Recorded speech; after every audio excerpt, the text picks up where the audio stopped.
মনে তো হচ্ছে অফিসে যাচ্ছ। আচ্ছা ভালো কথা, সবাই গরু কিনে ফেলছে, তুমি কবে গরু কিনবে বলো তো? আমাকে সবাই ফোন দিচ্ছে, আমি একটা সেলফি তুলে পোস্ট করতে পারছি না যে আমি গরু কিনেছি, বা কাউকে আমি জানাতে পারছি না। তুমি কি বলো তো, কবে কিনবে গরু?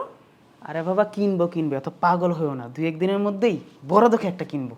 এক সপ্তাহ ধরে বলছো গরু কিনবে, পরে তো আর বড় গরু কিনতে পারবে না, গরুর বাচ্চা নিয়ে আসবা কিনে। আমার বাবার বাড়ির সবাই গরু কিনে ফেলেছে, আমাকে বারবার ফোন দিচ্ছে, বলছে আমি গরু কিনেছি কিনা, কত টাকা দিয়ে কিনেছি। আমি বলতে পারছি না যে আমি গরু কিনেছি। দেখো, আমি এত কিছু জানতে চাই না, তুমি আজকের মধ্যেই গরু কিনে নিয়ে আসবা, বুঝছো? আচ্ছা বাবা, একটু শান্ত হও। অফিস থেকে ফেরার পথে দেখি কি করা যায়। এই কথাটা যেন মনে থাকে তোমার, বুঝলে? আচ্ছা ঠিক আছে, আমি তাহলে অফিসে যাচ্ছি। মিরাজ, হ্যাঁ, অফিস যাচ্ছিস? জি ভাইয়া। তোর সাথে একটু কথা ছিল। বলো ভাইয়া। না, কুরবানি তো চলে আসছে, তো একটা গরু তো কেনা উচিত, কি বলিস? সবসময় তো তাড়াতাড়ি গরু কিনি, এবার তো একটু লেট হয়ে গেছে। তো তোর সময় কবে হবে? একটা গরু কেনা উচিত না? ভাইজান, আপনি গরু কিনবেন কিনেন, আপনার কি হাত পা নাই? আপনার ভাইকে কেন লাগবে? কী বলতেছো বোন? তোমাদের একটা পছন্দ অপছন্দ আছে না? আর মিরাজ আমি হাটে যাব, সুন্দর দেখে একটা গরু কিনে নিয়ে আসবো, মজা হবে, কি বলো? একসাথে কোরবানি মানে কি বলতেছেন ভাইয়া এগুলা? আমরা তো এবার একসাথে কোরবানি দিচ্ছি না, আমরা এবার আলাদা কোরবানি দিচ্ছি। এই, কি ব্যাপার, তুমি তোমার ভাইকে কিছু বলো নাই আমরা যে এবার আলাদা কোরবানি দিচ্ছি? বলবো বলবো করে আসলে সময় হয়নি। তোমার কোনো সময় হয় না, গরু কেনারও সময় হয় না, তোমার ভাইকে এগুলো বলারও সময় হয় না। আচ্ছা ভাইজান শুনেন, আপনার ভাইয়ের যেহেতু সময় হয়নি, বলতে পারেনি, তাই আমিই বলে দিচ্ছি, এবার কোরবানিটা আমরা একসাথে দিচ্ছি না, আলাদা দিচ্ছি। আর আপনারাও আলাদাই দিবেন। তাই বা? বোন, মিরাজ, কোনো সমস্যা কি হয়েছে? আমরা তো সবসময় একসাথেই কুরবানি দিয়ে আসছি না? দুই ভাই মিলা হাটে যাব, 1 লাখ টাকার মধ্যে একটা গরু কিনে নিয়ে আসবো, ভালো হবে না?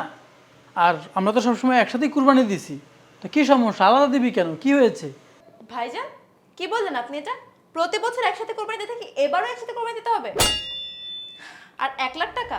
এবার তো আমরা 1 লাখ টাকা কোরবানি দিচ্ছি না, এবার আমরা 3-4 লাখ টাকা দিয়ে কোরবানি দিচ্ছি। আর আপনার ভাইকে এখন কম কামায় নাকি? তাই বা? তুমি হয়তো জানো না, 3 লাখ টাকা দিয়ে কুরবানি দিলেও কুরবানি হয়, 1 লাখ টাকা দিয়ে কুরবানি দিলেও কুরবানি হয়। আর বেশি টাকা ইনকাম করতেছে বলে বেশি টাকা দিয়ে কুরবানি দিতে হবে এমন কোনো কথা নাই। কুরবানি হচ্ছে আল্লাহ তাআলার সন্তুষ্টির জন্য, বুঝতে পারছো? দেখেন ভাইজান, আপনাদের স্ট্যাটাস আর আমার স্ট্যাটাস এক না। আমার বাবার বাড়িতে সবসময় 5-10 লাখ টাকা দিয়ে কোরবানি দিয়ে আসছে, আর সেখানে আপনারা মাত্র 1-1.5 লাখ টাকা দিয়ে কোরবানি দিচ্ছেন। ইম্পসিবল। সুতরাং এবার আমি আর একসাথে কোরবানি দিচ্ছি না, এবার আমি আলাদা কোরবানি দিচ্ছি। আর আমার বাজেট মিনিমাম 5 লাখ। আর আমি কোরবানি দিচ্ছি, এটা যদি আমি কাউকে নাই বলতে পারলাম যে আমি কত টাকা দিয়ে কোরবানি দিচ্ছি, তাহলে লাভ কি হলো? আর আমি আমার ফ্রেন্ডসদের কাছে তো বলতেও পারবো না যে মাত্র 1 লাখ টাকা দিয়ে আমি কোরবানি দিচ্ছি। তাই বা? তোমার বাবার হয়তো সামর্থ্য ছিল লাখ লাখ টাকা দিয়ে কুরবানি দেওয়ার, তাই সে দিয়েছে। আমাদের হয়তো এত টাকা নেই, আমাদের যার সামর্থ্য আছে আমরা তাদেরই কুরবানি দিচ্ছি, ঠিক না? তো এটাই তো। আচ্ছা তাইবা, তোমার বাবার বাড়িতে কি 1 লাখ টাকার নিচে কোরবানি দেওয়া হয় না? আর আমি তো এটা কোথাও শুনিনি যে 1 লাখ টাকার নিচে কোরবানি দিলে কোরবানি হয় না। এটা কি তোমাদের বাসায় রেওয়াজ নাকি? তুমি কি কোরবানি দিচ্ছ লোকজনকে দেখানোর জন্য, নাকি বাহবা পাওয়ার জন্য যে সবাই বলবে তারা কোরবানি দিচ্ছে, 5 লাখ টাকা দিয়ে গরু কিনেছে, এগুলোর জন্য কোরবানি দেয় নাকি কেউ? সেটা তো আমার জানা ছিল না। দেখেন ভাবি, আপনার যা ইচ্ছা আপনি মনে করতে পারেন, আমার তাতে কিচ্ছু যায় আসে না। এত বড় বড় কথা বলতে আসছেন, কি ভেবেছেন কিচ্ছু জানি না? আপনার বাপের বাড়িতে তো একটা খাসিও জোটে না কোরবানি দেওয়ার জন্য, আর আপনি কিনা আসছেন আমাকে এত বড় বড় কথা বলতে? আরে বাবা, একটু থামো না। আর ভাইয়া, মনে কিছু করো না। এবার কোরবানিটা তোমরা একাই দাও। আর আমরাও এবার একটু একা কোরবানি দিতে চাচ্ছি। আচ্ছা ঠিক আছে, তোরা যেহেতু আলাদা দিতে চাস, দে তোদের মতো করে। আর আমরা যেহেতু আলাদা দিব, তাহলে আর কি, ছোটোখাটো একটা খাসি কিনে আমরা আমাদের কুরবানিটা দিব, কি বলো? তুমি ঠিক বলেছো। তাই বা, আমার বাবার বাড়ি কি আছে, আলহামদুলিল্লাহ, কিন্তু আমি না সেটা নিয়ে কখনোই ফুটানি করি না অন্য মানুষদের মতন। আর আমার যতটুকু মনে হয় বিয়ের পরে স্বামীর কি আছে সেটা নিয়েই না একটা মেয়ের বড়াই করা উচিত। বাবার বাড়ির কি আছে সেটা নিয়ে স্বামীর বাড়িতে এসে কখনোই বড়াই করা বা ফুটানি করা উচিত না। বুঝতে পেরেছো আমি কি বলতে চাচ্ছি? হ্যাঁ, এগুলোই তো বলতে পারবেন।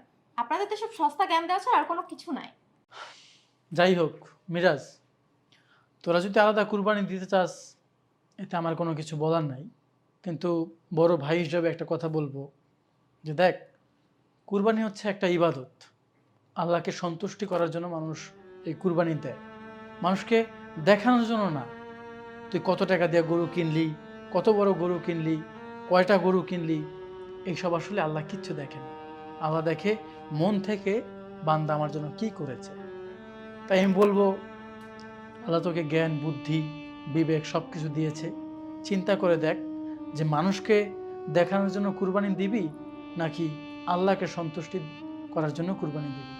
দিন শেষে কুরবানি দেওয়ার পর এই গোস্ত, মাংস সব কিছু তো আমরাই খাই, আল্লাহ তাআলার কাছে তো কিছু পৌঁছায় না, তাই না?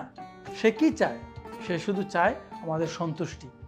আর এই যে দেখ, আমরা টাকা পয়সা খরচ করে কুরবানি দিব, কিন্তু কুরবানি দেওয়ার পরে আমরা যদি সন্তুষ্টি অর্জন নাই করতে পারি আল্লাহ, তাহলে কি লাভ?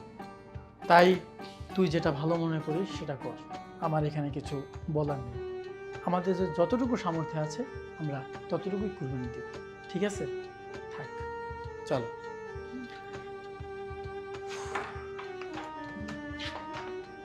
তাই বা ভাইয়া যে কথাগুলো বলেছে এগুলো কিন্তু সত্যি বলেছে। আর শোনো, আসলে কুরবানি মানুষকে দেখানোর জন্য না, আল্লাহর ইবাদতের জন্য, আল্লাহর সন্তুষ্টির জন্য। আমাদের এটা বোঝা উচিত, আমরা যা করতে চাচ্ছিলাম এটা আসলেই ভুল করতে চাচ্ছিলাম।